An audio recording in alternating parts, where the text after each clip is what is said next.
वंदे पुरुषोत्तमम। एक बार किशोरी मोहन दा के लड़के की अवस्था चिंताजनक हो गई। श्री ठाकुर लड़के को देखने उनके घर पहुंचे।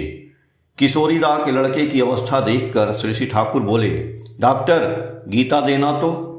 श्री ठाकुर गीता लेकर पढ़ना शुरू किए, जिसका भावार्थ है, इस देह में जैसे कौमार्य, यौवन और जरा का आगमन होता है, ठीक उसी तरह एक दिन आत्मा भी शरीर से देहांतर होता है, इत्यादि श्लोक की कई पंक्तियां पढ़कर व्याख्या करने के बाद श्री ठाकुर ने किशोरी मोहन दास से पूछा, क्या कहते हो डॉक्टर? डॉक्टर की आंखों के सामने जैसे बिजली कौंध गई, किंतु उनके मन में अलौकिक सहायता की आशा जग गई। श्री ठाकुर के चले जाने के बाद द्वार पर एक अद्भुत मनुष्य आकर खड़ा हो गया। किशोरी मोहन दा ने पूछा, आप कौन हैं? अतिथि ने संस्कृत में कहा, मैं एक सन्यासी हूं, तुम्हारे लड़के को देखना चाहता हूं। कहने के साथ ही साथ वह सन्यासी रोगी के कमरे में चला गया। द्वार बंद करके 1 घंटे तक रहा। उसके बाद बाहर निकलकर संस्कृत में ही बोला, तुम्हारा लड़का अल्पायु है, बचना संभव नहीं है, दुख न करना। चिकित्सा यथेष्ट की गई। अंत में महापुरुष ने भी कोशिश की। यह सुनकर किशोरी दा का दुख थोड़ा कम हुआ। अविरल वर्षा की रात किशोरी मोहन दा अकेले पुत्र 100 को कंधे पर लाद कर कीर्तन करते हुए जाने लगे। पद्मा नदी का तट काफी पिछल था, पैर रखना बहुत मुश्किल हो रहा था। पुत्र 100 को धारा में छोड़ते वक्त स्वयं भी फिसल कर धारा में बह गए। गहरी नदी का स्रोत उन्मत्त हाथी का रूप धारण कर चुका था।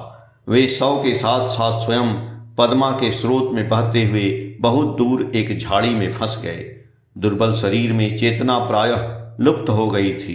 पुत्र शोक उस समय दब चुका था।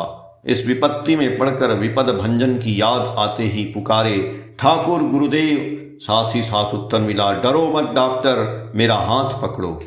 किशोरी मोहन दा चौंक उठे। इस गहन अंधेरी रात को यहाँ कौन हाथ पकड़ने के लिए कह रहा है? भूत तो नहीं है? इतने में बिजली चमकी। बिजली के प्रकाश में देखे निकट में श्री ठाकुर खड़े हैं। चारों तरफ घोर अंधेरा छाया हुआ था। किशोरी मोहन दा ने पूछा, मैं कहाँ हूँ? ठाकुर आप यहाँ क्यों आए हैं? श्री ठाकुर ने कहा, पहले मेरा हाथ तो पकड़ो। किशोरी मोहन दा अवाक होकर श्री ठाकुर का हाथ पकड़ उनके पीछे पीछे चलते हुए श्री ठाकुर के घर पहुँचे। श्री ठाकुर की माँ मनमोहनी देवी उस समय हाथ में लालटेन लेकर ठाकुर के लौटने का इंतजार कर रही थी।